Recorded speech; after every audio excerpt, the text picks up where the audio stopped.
Hi guys, welcome to my channel all about Jisu. My name is Jisu, and for today's video I'm going to be talking a little bit about my response and my thoughts on the Supreme Court decision on DACA from yesterday, and from Supreme Court decision for DACA, and also just give a little words of encouragement to all of you guys and also to our parents.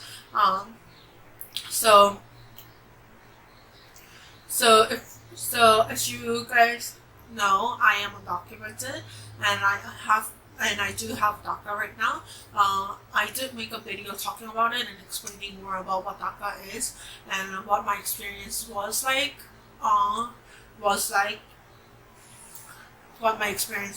So if you are interested in that video, or if you want to know a little more about what DACA is, and if you are interested in that video, I'll link it down in the description box down below, and also I will have it linked in the card up here or something like that, and then I'll just move on. So I'm recording this on Friday, June 19th, which is also a Juneteenth.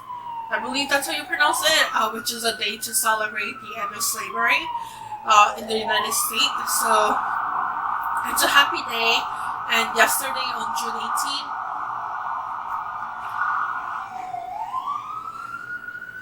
there was a decision from the Supreme Court of the United States regarding DACA, and they actually ruled in favor of DACA, which was very unexpected. I mean, like, there was always the best case scenario that could have happened, but it was also the unexpected scenario where we all expected it to kind of be ruled against us just because of the makeup of the Supreme Court justices, and we did not really expect a favorable decision from them.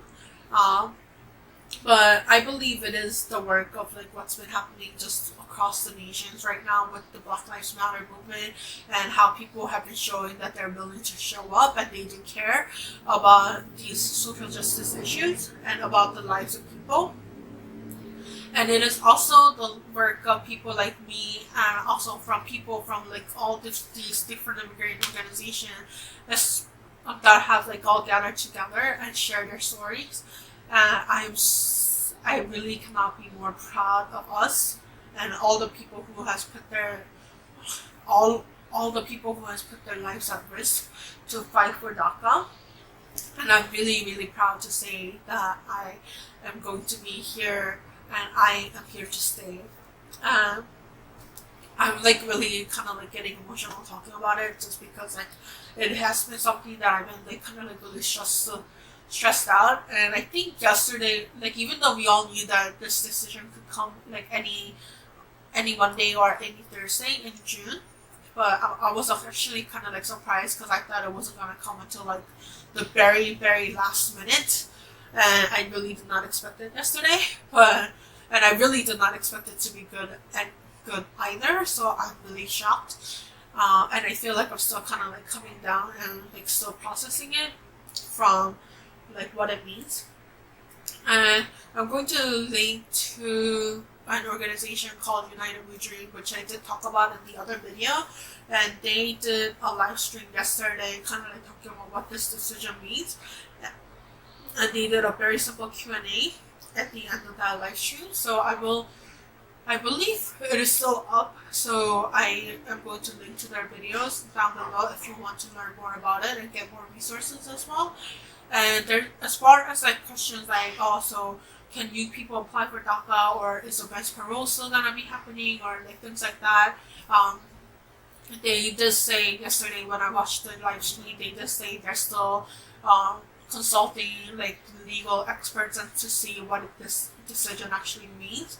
And since they said that when Supreme Court makes decision, they have 21 days to get everything together and enact it. So we will just have to sit and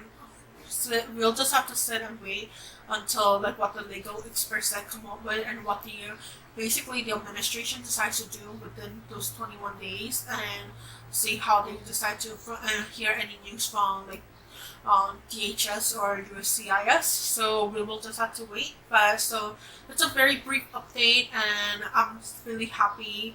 And obviously, even though this was a win, it's a very small win. It just did not solve anything. As DACA was never a permanent solution, but it does allow us to breathe a little sigh of relief, and it also does validate that what we're doing is actually working. Sharing our stories, showing up for rallies, showing up and keep putting pressures on the Congress, on our elected officials, and that it's really important for people to show up and vote for those people who are eligible, and that it can actually, that our collective power and organizing power actually does work. So I'm really excited for what happened, and I'm really excited to keep on going to see what happened. But so I wanted to share that, and this kind of reminded me of what I did like about a year ago. In March 2019, New York State passed New York State Dream Act, which it's a state Dream Act, so it's different from federal Dream Act, and it does not grant any sort of legal status to undocumented people, but rather the New York State Dream Act gives undocumented students tuition assistance for higher education. And when this was passed, it was also like it passed after a long battle in the state. Oh my god! In the state. In the state, after a long battle in the state, and this in the state government, and I just and then like after it passed, this there is this like coalition called Korean Sanctuary Church Network, I believe it's called. And it's basically a coalition of Korean churches that are dedicated to protecting the immigrant community. And one of the main church there organized the Dreamer concert. It's basically like a hope concert for dreamers, where they did give a scholarship for. They did give a scholarship for, I believe, 7 or 8 undocumented students. I don't remember the exact number, but I was invited to give my testimony there, because I did to give testimony there, and in there I kind of like wrote this out, and I did share my story, but since I already did share my story, that's not what this part is about. But I did write this a little bit where I address my parents, like or our parents. But I did write it in Korean, and I did kind of want to just like read that out loud in Korean, just because obviously Korean, and it was like something that I wrote kind of like dedicated to like thinking about like my parents and their struggles and what's been going on, and I just kind of like wanted to have that in word. So I just kind of like wanted people to kind of hear it as well. I think I'm just gonna read it in Korean and possibly try to put captions on it. So, and this is really me just like trying to like thank my parents. So I don't know. So yeah. So I don't know.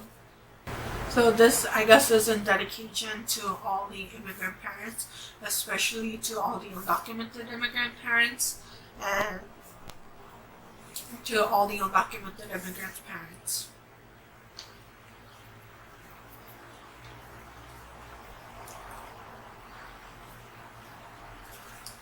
모든 부모님들에게 드리고 싶은 말이 있습니다. 절대로 부모님들 때문에, 그리고 이민 신분 때문에 저와 같은 자녀들이 힘들게 산다고 자책하지 마세요. 그냥 한국에 있었으면 더 나았을까 후회도 하지 마세요. 저희들은 부모님들이 무슨 마음으로 얼마나 힘들게 이민을 결정했는지 알고 있습니다. 그리고 여기 미국에서도 하루하루 열심히 일하면서 이를 악물고 자식들을 위해 살아가는 걸 알고 있습니다. 부모님들 눈에는 한없이 어려 보이는 저희들이지만 저희들은 이제 어려움을 스스로 이겨내고 꿈을 개척하려고 합니다.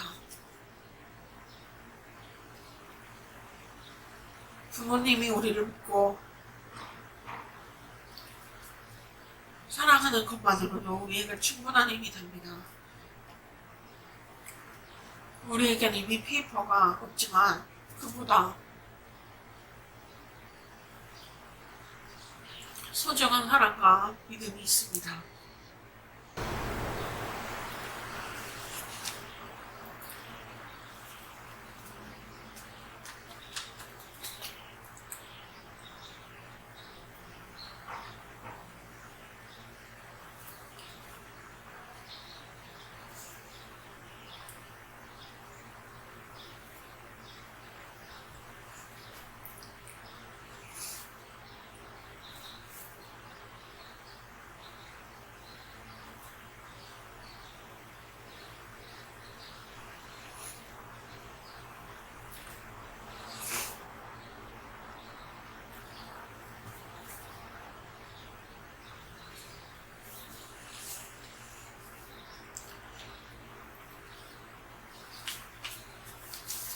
Yeah, so I don't know why I just teared up so much reading that because I don't remember it being so emotional when I actually gave the testimony.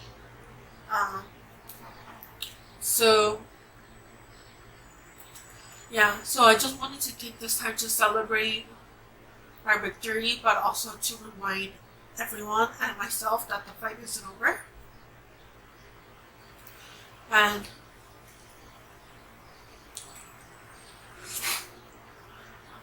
that the fight isn't over, but also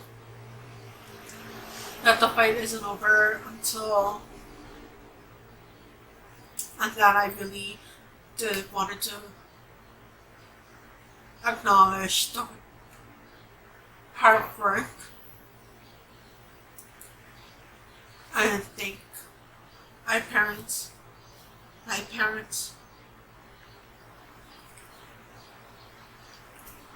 and yeah. So that's it for this video. I hope it was something helpful. And just thank you for letting me share my experience, I guess. And yeah, so I guess I'll see you guys next time. Bye guys.